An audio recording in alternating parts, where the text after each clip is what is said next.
Vamos a revisar un examen de la autónoma, para la Universidad de Tamazunchale, que si vas ahí, mándanos mensaje o visita la web si ocupas el examen, pero lo que siempre repito con todos, no dejes de estudiar porque tienes el examen. Se van a repetir aproximadamente entre un 7 y un 10% de las preguntas que cada año se repiten, que sí es muchísimo, o sea, yo lo sé, van a venir unas 150 preguntas en tu examen este año, un 10% son 15 preguntas, que es muchísimo, porque la diferencia para quedar o no es de 2, 3 preguntas casi siempre, pero no dejes de estudiar por eso. O sea, yo, en lo personal, lo estudiaría y aparte seguiría estudiando, como fue lo que yo hice y como es lo que recomiendo a mis estudiantes. Pero bueno, vamos a empezar. Te van a preguntar de matemáticas, te van a preguntar, por ejemplo, el volumen del cubo, el área del círculo, integrales. De química te van a preguntar, a todos se preguntan esta, ¿cuál es la fórmula química del agua? H2O, no vas a batallar con esa. Otros te van a preguntar, fórmula química del dióxido de carbono, cuál es la carga de un protón, qué elemento es el más electronegativo. De física te van a preguntar cuál es la segunda ley de Newton, por regular pregunta la primera, qué es un fotón, qué cantidad física se mide en watts, por ejemplo. De biología te van a preguntar, esta ya la has visto en otros exámenes que la preguntan mucho, cuál es la unidad básica de la vida, qué tipo de organismo está formado por más de una célula. De ecología te van a preguntar qué es la biodiversidad, qué es un consumidor secundario en una cadena alimenticia, qué es un bioma. De ciencias políticas te van a preguntar ¿quién es conocido como el padre de la historia? No vayas a poner que es Sócrates, es Heródoto, ¿vale? ¿Quién escribió La República? Platón. Esta está rara, por lo regular suelen preguntar por los diálogos de Platón, pero La República también es otro de sus libros famosillos. Tú aprendes de Platón, casi siempre lo preguntan en todo. ¿Cómo se llama el sistema económico en el que los medios de producción son propiedad privada? El capitalismo. En las opciones viene socialismo, comunismo, que ya sabes que esos no son. Son típicas bien.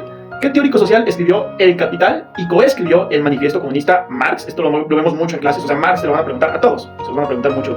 ¿Qué es el feudalismo? Este es principalmente importante para economía y FECA, pero el feudalismo es un modelo económico importante. ¿Qué es la ética? Digo, claramente te van a preguntar esa. Aquí viene qué es el estudio del bien y el mal.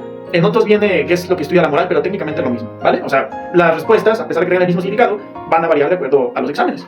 Esto es importante para que lo tengas en cuenta, no siempre viene la misma respuesta que venía en exámenes de años pasados.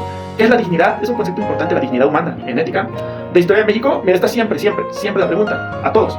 ¿Cuál fue la primera civilización importante en México? Algunos se las preguntan como, ¿cuál fue la cultura madre? ¿O cuál fue la primera cultura en México? Respuesta, la cultura olmeca. Y en tu examen, por lo regular, te ponen una foto de una cabezota grandota. Esos son los olmecas, ¿vale? Una cabezota de piedra.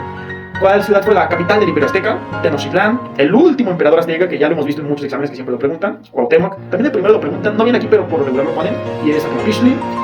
¿Qué tratado puso fin a la guerra entre México, Estados Unidos? Revisa en los videos que hemos subido, en todos los exámenes viene esta pregunta, tratados de Guadalupe y Hidalgo. Lo preguntan de manera diferente, pero siempre la preguntan, es la más famosa de todas. De historia universal, ¿qué antigua civilización se asentó a lo largo del río Nilo? Los egipcios. ¿Qué líder macedonio conquistó un vasto imperio? Alejandro Magno. Macedonios son importantes, Alejandro Magno, ¿vale? Vienen opciones en Genghis Khan, Atila el I, Napoleón Bonaparte, Julio César y Alejandro Magno. Esa vamos a tallar.